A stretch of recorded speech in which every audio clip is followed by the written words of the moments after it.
মুসা নবী একদিন আল্লাহর কাছে কয়, আল্লাহ ফেরাউনে তো জ্বালান জ্বালায়, তুমি কি ফেরাউনকে গজব দিয়া ধ্বংস করতে পারো না?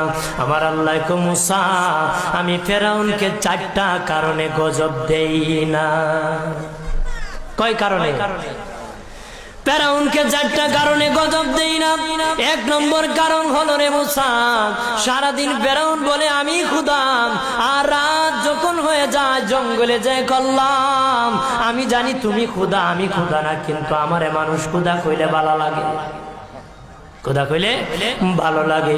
প্রভু, তাই তুমি বিরক্ত হইয়া আমার উপর গজব দিও না। আল্লাহ বলে, মুসা রে, ওই ফেরাউনে রাত্রি দুয়ার কারণে আমি আল্লাহ তার উপর গজব দেই না।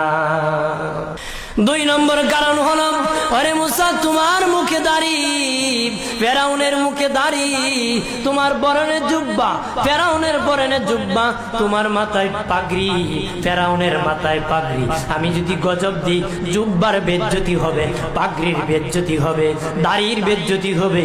মুসা রে, ওই জুব্বার পাগড়ির ইজ্জত রক্ষার কারণে আমি আল্লাহ ফেরাউনকে গজব দেই না।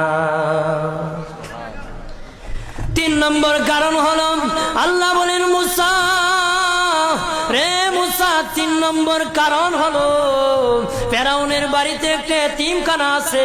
প্রতিদিন দুপুর বেলায় এতিমরা ফেরাউনের বাড়িতে মেহমানদারি করে, তারা খাওয়ার পরে আমি আল্লাহর কাছে দোয়া করে, আল্লাহ তুমি যদি গুসা হয়ে ফেরাউনকে গজব দিয়ে ধ্বংস করে দাও, আমরা এতিমকে কে খাওয়াইবে রে আল্লাহ, আমাদের দুয়ার বরকতে ফেরাউনকে গজব দিও না। আল্লাহ বলে, মুসা রে,